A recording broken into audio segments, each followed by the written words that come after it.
So there's my first key position, my drawing number 1. So I need my opposite position to this now, my mirror position. So I'm going to basically trace this off, the body position.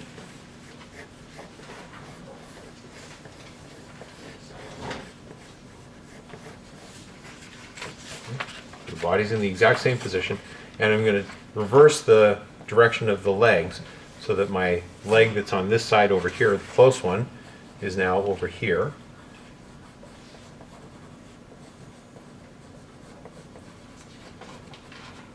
And the far leg, just barely be able to see the knee there through the body.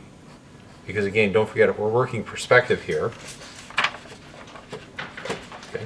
So I want to make sure that my knees are working to a plane, okay, to the perspective point that's off there. And on this side here, this arm, go back here on this side, and this arm will come forward onto this side here. So now my pelvis, the center line is actually wrapped around the opposite side. I can't see it, but the center line on the chest now twists around here. So it forms an S curve wrapping around this way. You see how the pelvis down here, the center line, goes around and away, and this chest, which is up over here, comes back over onto this side. So I've got that type of an action taking place there. Okay. So that's my character now. If I in between this with my leg down position, I don't do any up and down. I notice this in some walk cycles. This is where we have to get the up and down. It looks as if your character is being held here and they're basically just wiggling their legs back and forth. Okay, so you don't want to have the illusion that someone's grabbed onto them and is holding them in midair with flapping legs. We want to get this up and down action.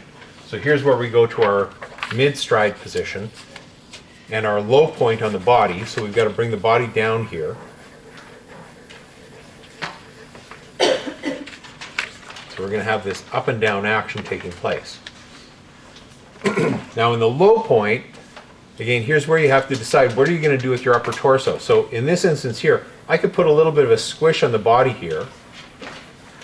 Okay, take that volume and just flatten it out a little bit further. So that when the character comes down, they're squishing. I also have to decide where is my ground plane and what am I doing with the leg that's in contact with the ground. Am I going to bend it so that there is a full compression on the entire body, or am I going to keep that leg straight? So I could have this leg here, the far leg here, I could keep it straight like this.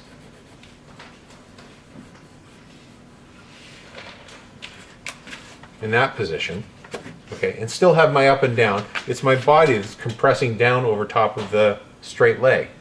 Or, if I keep that as my ground plane position with the foot there, I can put a bend in this part here, and that means that I've got to compress my body further down.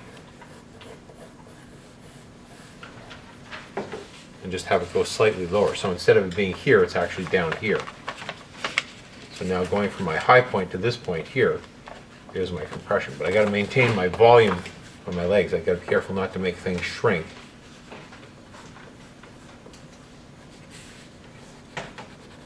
So remember, just because they're squashed doesn't mean you change the proportion of the volumes. It has to be displaced in some way. Okay, similar to the ball bounce, when the ball's squished, we didn't make the ball smaller. We compressed the top of it, but the volume went out to the sides. So we have to maintain that volume in our character as well. So we can go to the squished position on the leg, or we can go to the straight leg position. And that's totally up to you. You decide which you're going to do. At some point there has to be a compression.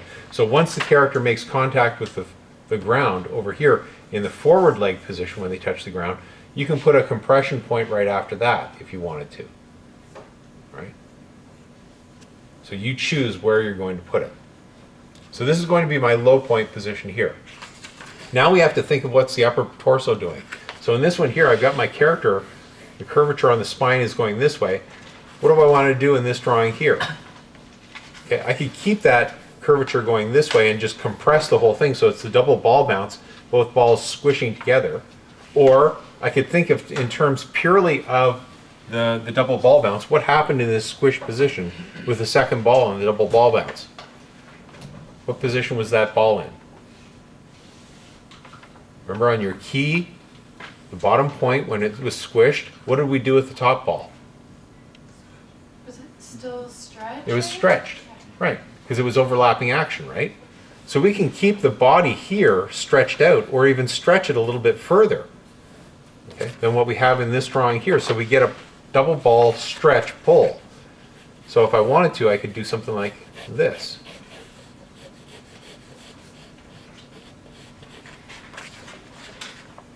Okay, see how the body stretches out in this direction, but there's a compression in the pelvis. So we could do something like that if we wanted to. Okay. The other option would be I could do some forward and back seaweed action in the spine. So I can still keep my legs and my lower pelvis, not my lower pelvis, just the pelvis overall, in this position down here like this. But bend my upper torso over so that going from this position here, I'm going to do my seaweed.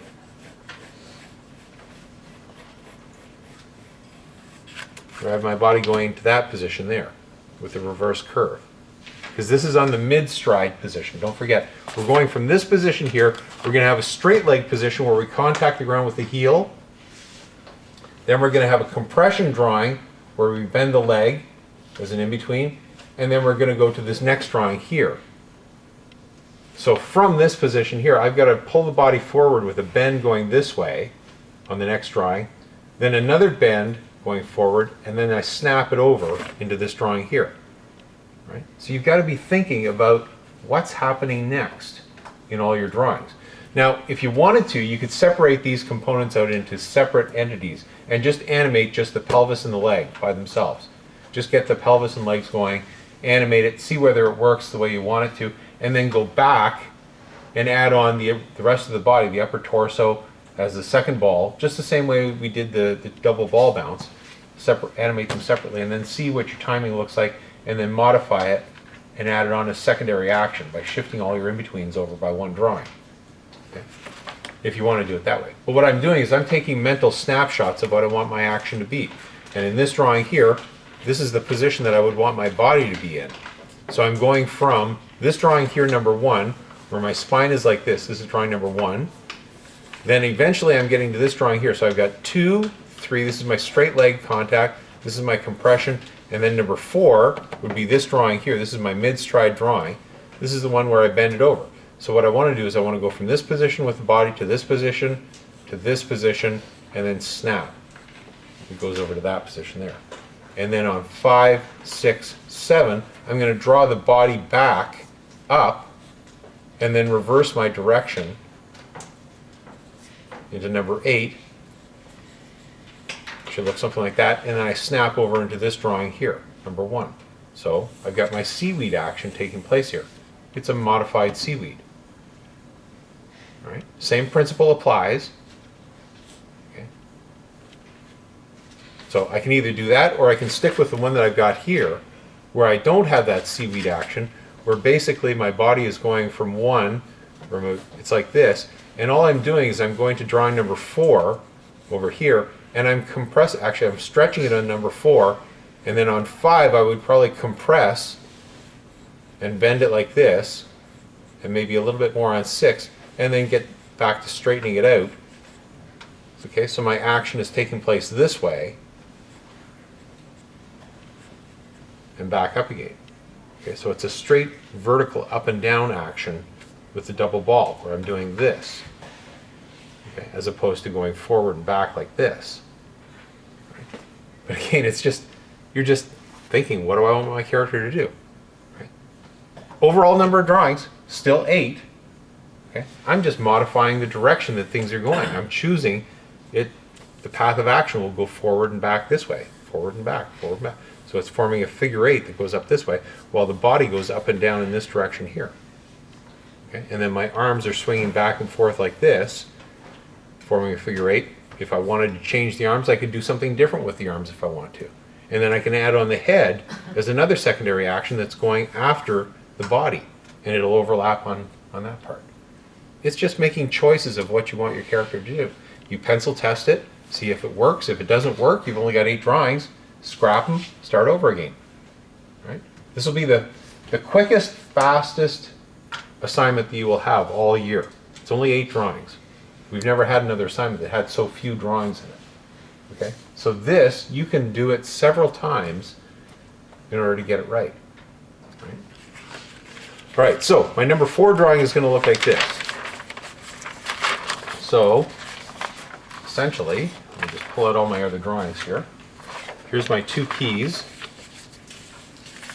My in-between. It looks like this.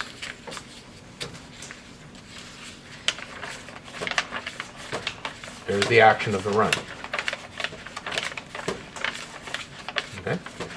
So just in 3 drawings I can see whether or not this is doing what I want it to do from a basic point of view. Right? If I don't like what's happening here, notice I have no computer, I haven't shot a pencil test or anything like that. I'm just doing my own little pencil test right here by flipping the drawings, and I'm going to make some decisions. Do I like what I see? Does it look good?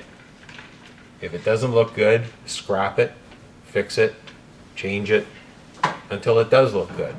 All right? So you should have all your decisions made in 3 drawings here as to what your character is going to look like in their run. Right there. And from this point on, all you're doing is just adding extra drawings as in-betweens and playing with your timing. Right?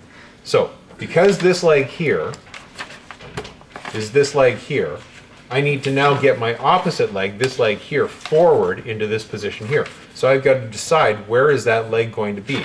So going from this stride across here to this opposite stride, where my pelvis is twisting around this way, I've got to bring my other leg, and I have to decide where is it going to be. So it's possibly going to be covering over, it actually is going to be covering over, a lot of this leg here. So this foot is going to basically look like that. So it's covering over the majority of the other foot and the other leg. So I'm going to get a twisting action taking place. All right. Now, I can do one of 2 different things at this point. I've decided that this is my drawing number 4 right here. Right. So I can go back now, and this is what I am going to do. I'll give you the 2 options. I can, number 1, I can trace this one off in order to get my opposing point of view. Okay, so I'll have the in-between going from this drawing here to this drawing here. Same as we did from 1 to this one here. I did the opposing drawing in the mirror image. I can do the same thing with this one here. And then I have my primary keys and my secondary keys or my breakdowns done. But what I'm going to do is I'm just going to between these 2 drawings here for now, just to get a sense of the action that's taking place. All right, so I'm actually doing only half of the assignment to see whether it's going to work properly without committing to the opposite side. Right? So let's go in here now and drop an in-between in. So I'm going from 1 to 4 as my breakdown. Right? So what I want to do is I want to start to figure out where is my next drawing going to be. How am I going to space this out? So I know that from this high point position here, I want to come down to this low point position here, and I want to ease down. So that means I'm going to have at least a halfway in between and a quarter. There's my ease into the down position. So my number 3 is going to be my next drawing. My breakdown drawing is the halfway position for the body. So I want to get my body coming down. So in this downward action going from here down to here, I want to put a little bit of a stretch into it. Okay? So I'm going to modify this body shape here is obviously too small, it's shrinking. So what I have to do is I have to puff them up just a little bit and get a little bit of a stretch in here. And remember what we did with the double ball bounce? Remember how on the one variation I made this part here hang higher. It just sort of stayed there a little bit longer. So I'm just going to find out where that point is. It's up here. And it's going down to this position here. So there's my path of action that I'm going to move from and to. So I've got to go half the distance overall. So I want to do my half on the body and stretch it, but I've got to get my body, my upper body, to come down halfway in here as well. So I've got to do this. So we flip it and we see if it works. Okay. So now I find that as I'm doing this, I need to pull a little bit more volume forward here.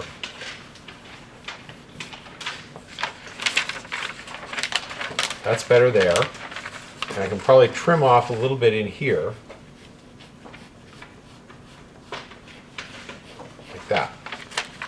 Now, from this position, my legs, what I want to do is I want to go from my big S curve position here, and I want to get to this position here where the legs are bent. So I'm just going to draw the one leg here like this. I'm going from this position to this position here. So the next position right after this one is I want to do a firm straight leg plant like this. And then what I want to do is I want to start to bend the leg, but not to that extent there. So it'll look something like that, and then my fully compressed one comes in here. So if this is drawing number 1, this is drawing number 2, this will be drawing number 3. That's my leg position for that one there. And this is number 4 here. So I've got to get this leg position here. But do I necessarily need to draw this leg position right at this point? No. I can go and draw this leg position here by now taking my number 3 drawing here and between 1 and 3, well, in between my body, and then drop in my foot position to get my full forward position so I know exactly where to put in my halfway position, right? So I've got to get my contact point. So I get in between these two here. This is number 2. So I've got to get my body halfway.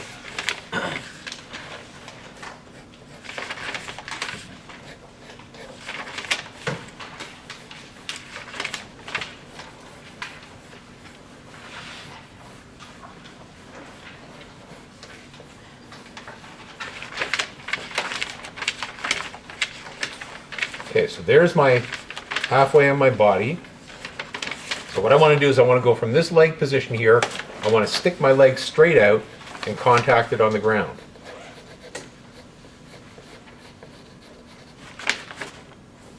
Okay, that's not quite right because it's going down and forward. So I want to pull it back to this position here. That's better.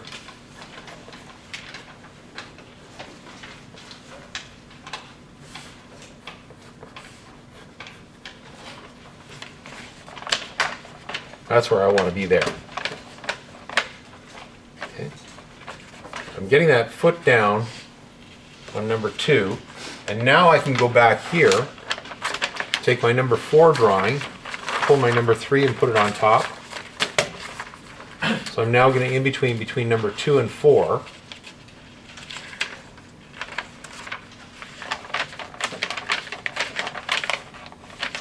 So now I know my foot is coming into contact with the ground right there, and I got to move it back to this position right here. There's my path of action right there. My halfway point would be right here. So here's where I start to bend the leg.